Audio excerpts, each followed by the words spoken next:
Hey, what's up everyone? Todd Castellan here, back all new with giving you the juice. What I've tried to figure out is what exactly everyone wants. Is fish catches are great, showing you baits and different things like that, that's good as well. And what I always wanted when I was trying to really learn how to fish is what you usually see even on tournament, actual days of competition or the final days, what you're seeing is a final product. Okay, and what I mean by that is you're not showing the practice or you're not showing anything leading up to that. And it's great to see how they're catching them, but a lot of times you're missing all the stuff that leads up to that. And that's really the most important stuff, because we're trying to figure out how to get there. Once you're there, fishing is usually pretty easy. Once you get to how you're catching them and figuring them out, it's really not that hard of fishing. For example, I mean, if you saw Kyle Walters on Lake Fork, it wasn't hard for him. He had already figured it out. But getting to that point, that's really where the juice is. So in these videos, guys, that's what I'm trying to show you. I usually have a practice video, a tournament day, and then I go back, and this is the video I do where I show y'all what I did in practice, kind of the thought processes, what I tried, what worked, what didn't work. Then as a tournament, sometimes what worked in practice did, a lot of times it's a free-for-all. So we're really having to figure things out because it keeps changing. And so I'm showing you all the progression leading up to that. And this is the video, guys. This is what y'all want. So if you would, please subscribe, guys. Throw a comment in there, a like, man, let me know what y'all think. Let's dive on in. Lake Cherokee. I've been there before, only in the springtime. And so once again, if you've seen me even on Neely Henry, I was trying to figure out where do I want to go fish. I spent a half a day up the river. It wasn't very good for me. At the end of the day, I caught two pretty good largemouth, but there was some stuff going on, and I'll get into that. So the next day, and from practice, you see me kind of fishing below the bridge, or kind of mainly the south end. And there, I'll give you the reasons for that. Yeah, they gotta be 15. Yeah. I don't think that thing was 15.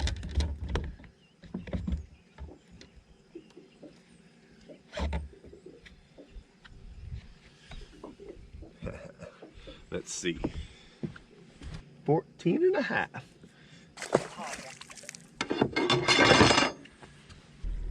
You get another bite? No, I said it's a bass. It's an 8-incher. I'm just looking at him. I'm looking up shallow, just cause.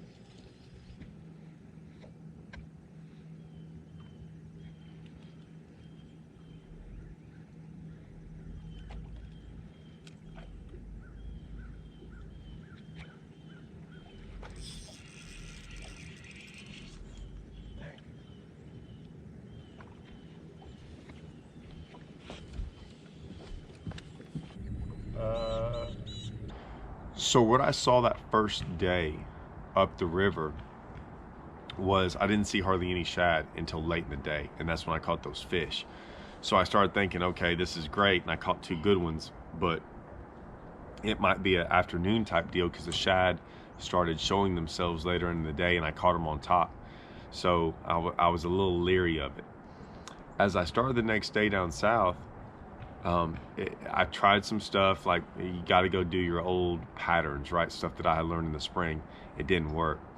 I started just kind of kept on messing around. I ended up catching one here and one there, and I really wanted to go to the bank. And so I wanted to see if those fish were up there in a foot of water. Sometimes they'll get up there real shallow, and I didn't care if I caught them or saw them. As I did that for quite a bit, I started realizing that they really weren't up there. I did see some, and they were like, guys, they were like this deep. I mean, they were so shallow. It'd even be hard to throw a top water on them because you have to move so fast. And here's a problem. I was covering miles of shoreline, and I might see one or two every mile. So there wasn't like there was a bunch of them up there. Now, the ones I saw were big ones, but they really weren't even eating either. I could tell they were gonna be hard to catch. So I started figuring out, okay, let's start going out deep, and I started going out deep. And day one was just kind of a figure out type deal. right? Caught one off a boat dock, caught one up there shallow, caught some different things, but didn't really figure out a pattern. Day 2 is when I started throwing that swim bait. And on day 1, I had practiced some stuff.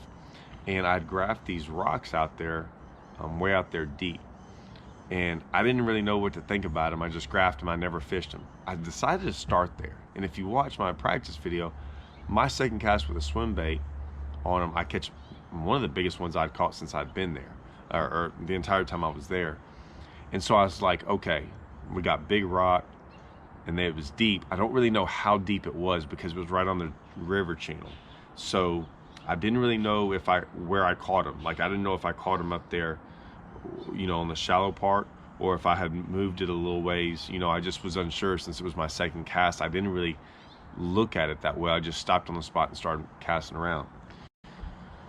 I ended up getting another bite on a drop shot on the next little high spot, and then it got bad again.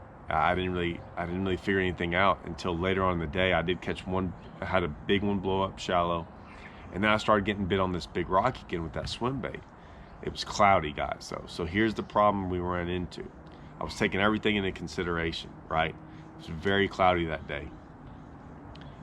It was my best day. I mean, I caught them on big rock, on shallow and deep, and I was like, okay, this is a good deal.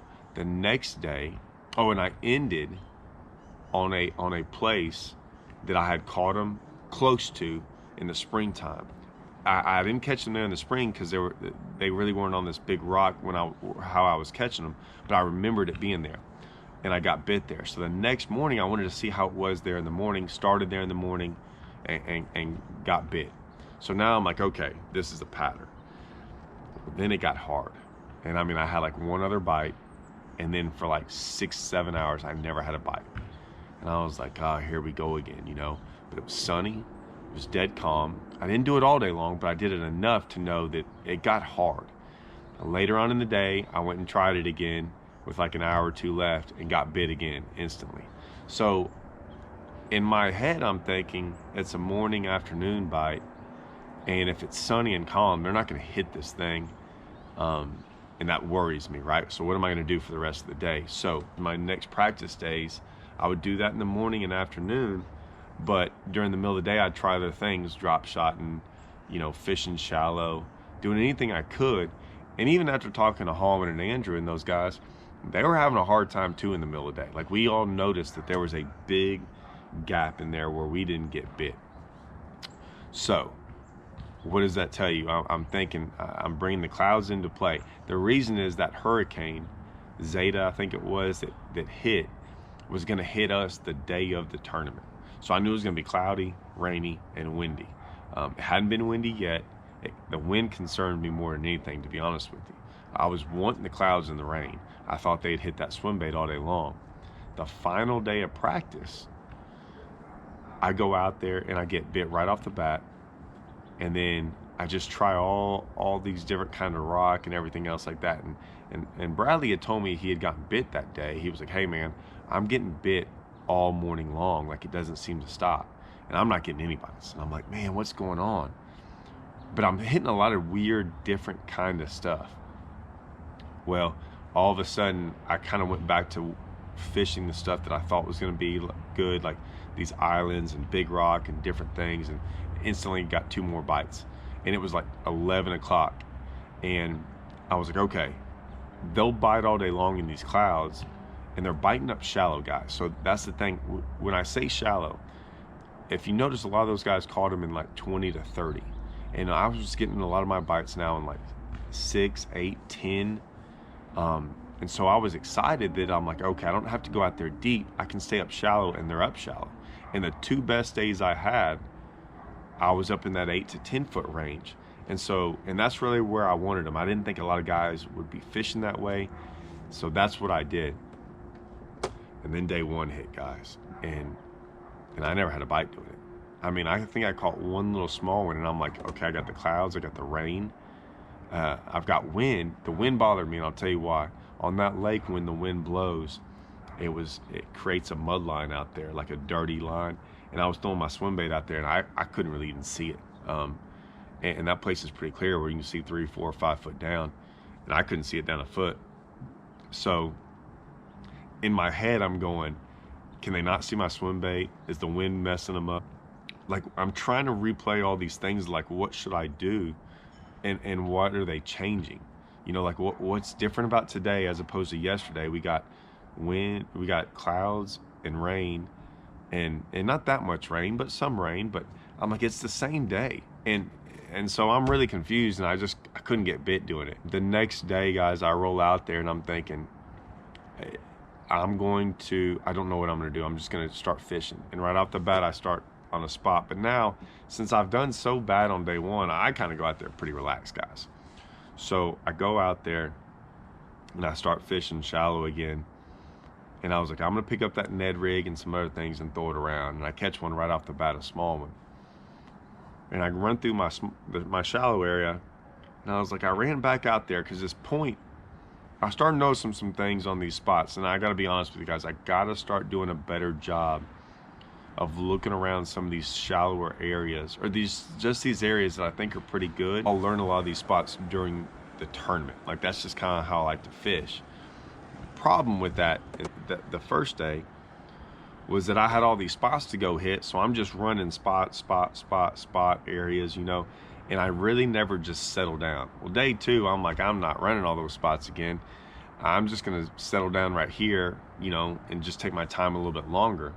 So I kind of going through it, don't catch anything, and get out there kind of a little bit deeper and make a couple casts, catch one.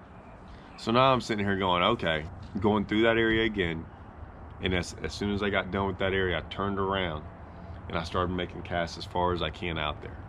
Now, I didn't even know what's out there, like 20, 22 foot, don't know what's out there, and I ended up catching my biggest one. And so now it's like light bulbs going off, and I'm like, God, I missed it. Like, they were out here yesterday, and for whatever reason, they went from being shallow to deep. Couldn't tell you why, no idea why, but they did. I ended up catching another one out there, and I stayed out there, guys. I tried hard to catch another fish out there, and I just couldn't do it. I mean, what's really hard about these tournaments is that, if you notice, there's not a lot of guys with limits anyways. The problem is, when you're not getting a lot of bites, it's very hard to like establish a pattern, right? Or like, am I in a spot, or is this a pattern, or what exactly just happened for me to catch 2 or 3 fish? Should I stay in this one area because 2 or 3 fish is pretty good? Or do I leave and try this somewhere else? I mean, all these things are going on in my head, and I'm always just kind of like going over them. I ended up just going, man, let me try to see if I can catch one more. I didn't catch another one. Luckily, there was this point where I had caught one off of an isolated rock. I really didn't think much about it. It was on a drop shot. It was my first drop shot fish since I'd been there, but I was like, hey, that point's right there. Let me just go over there. And I went over there, and I ended up catching one fish. It was my 4th one. And I'm like, oh man, I've got one more fish. I thought I had a pretty decent bag, but I'm like, one more fish, and I did a check, and like I move way on up, and to be honest with you, man, one more fish with what I have might have me in one of the biggest bags of the entire event. I never could catch that last one. I tried. I stayed around in those areas. I threw Carolina rigs, Ned rigs, drop shots around. I did everything, and I just never caught another one in that area. Looking back, should I have gone somewhere else and tried it? Maybe. We're talking one fish, guys. I thought where I had caught him shallow there. I caught him deep there. The rock was all out there deep. I did find some amazing rock out there.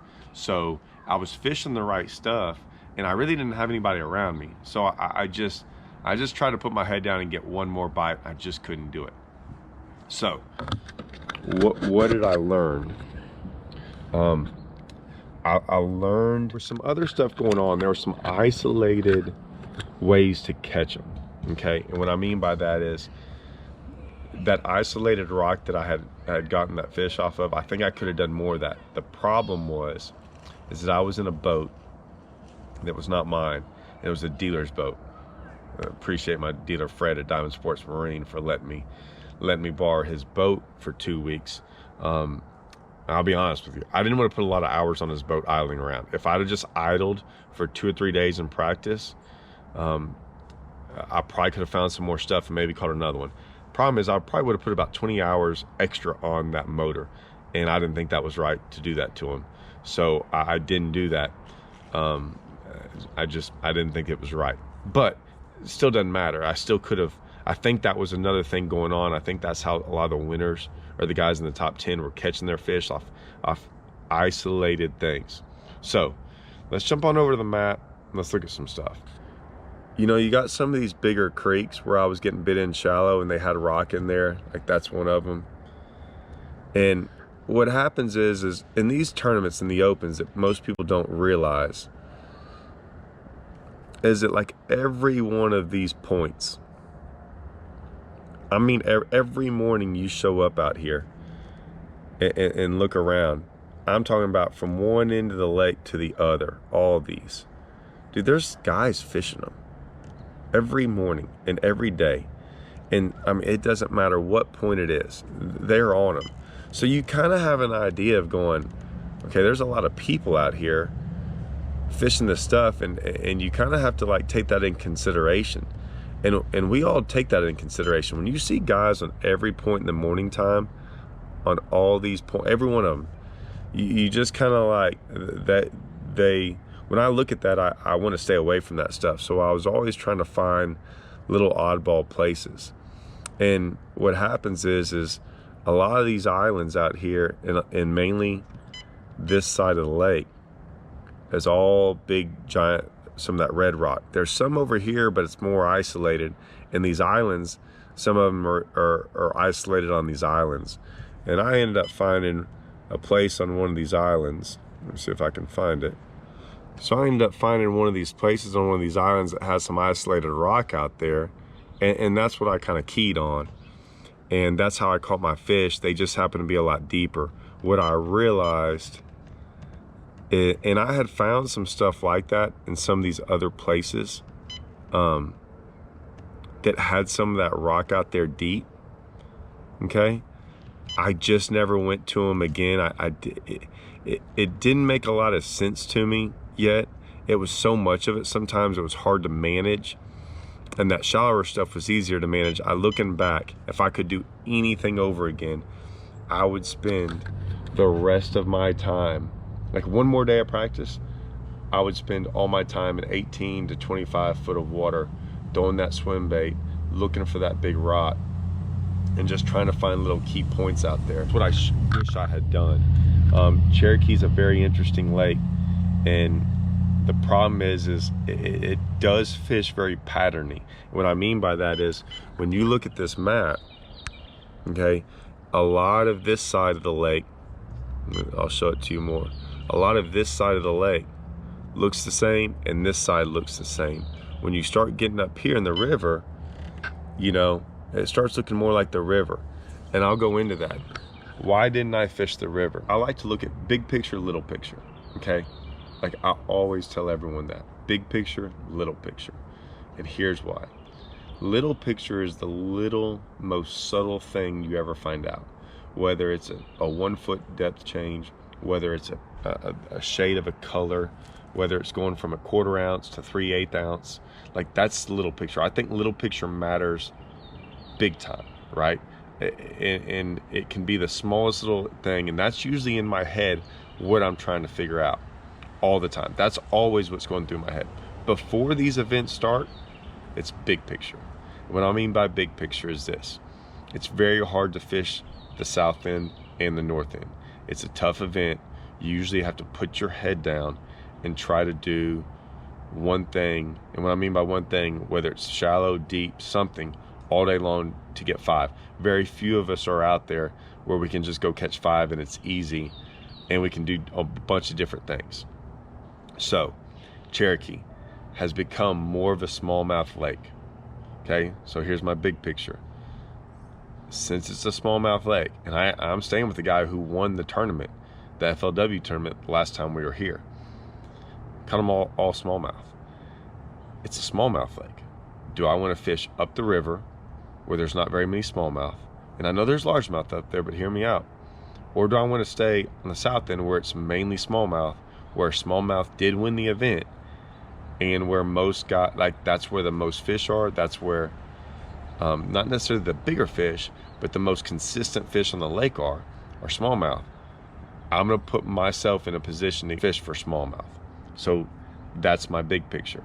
And unless the north end was just going nuts in that river, I just didn't have a lot of faith in it. I know it's not that big up there, and the south end's pretty big. I don't care what anyone says. I mean, it can fish pretty big. I also know that some of those islands and some of the places with that bigger rock, those are just places where it can hold more fish. So I'm always just trying to put myself around the best places that hold the most fish, right? I mean, that gives you the best shot at doing good. So that's my big picture, little picture. That's how I started off. That's before I ever went to the lake. In my head, that's what I'm thinking. Now, a lake can do some things and make you change that way of thinking, but I was getting bit in practice enough to stay down there. So I just never spent any time up north. I just wasn't gonna do it. It's kind of the same thing about the deep shallow deal. I tried really hard to make him bite shallow, but as I was up there, and I even talked to Christy, and Jason was like, man, ain't many fish up shallow, are there? And I was like, no, there aren't. I mean, like, just talking to him that one time, just that one little comment, I knew he's been up there shallow, I'd been up there shallow, and we weren't seeing a lot of fish up there. So you got to sit there and go, man, do I want to fish for 90% of the fish or 10% of the fish? Man, I want to fish for 90% of the fish. So I didn't go up there shallow. Like, I tried it, but it wasn't that great. The deep stuff I tried, but man, the deeper I got, the harder it was to feel like it was consistent. So I was in that mid-range, trying to figure that mid-range out, that 10 to 12, and I felt like that's where I got the most bites. Man, they just moved on me on day one and day two, I think, and I ended up figuring them out. That's where sometimes looking at patterns and looking at the weather and all that, it tricked me. I mean, it just flat out tricked me. I thought the clouds were gonna make them stay in that 8 to 12 foot range, and for whatever reason, I couldn't tell you why, for 2 days when it got cloudy, that's where they got, or even shallower. And then all of a sudden they weren't there on day one, and I don't really think they were that great up there on day two. I think more of them had gotten out there deep.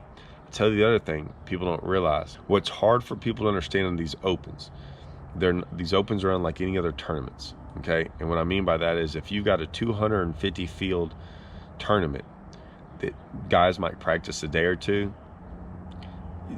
they get beat up on, but not that bad.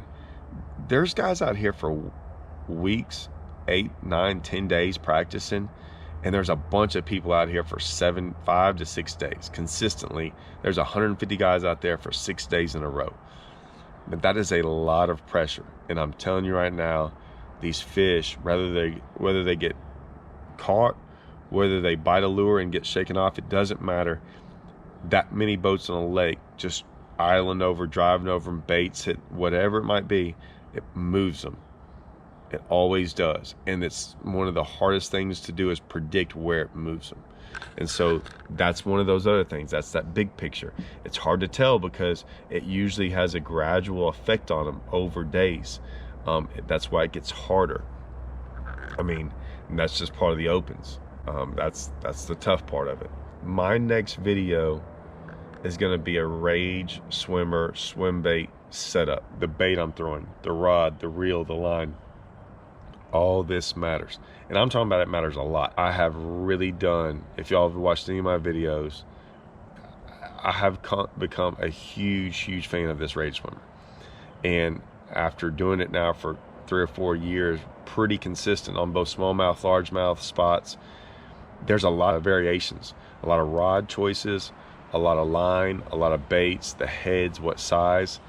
And I'm gonna go into all that because it matters. The biggest one is the difference between smallmouth and largemouth and what rod to throw. I'm gonna go over that in my next video. All right, guys, that is my giving away the juice on Cherokee. Guys, I hope you liked it. I hope you understand what I'm trying to do in these videos. A lot of y'all guys have gotten it. A lot of guys understand that what they're trying to do is learn. Sometimes you don't really learn from the fish catches.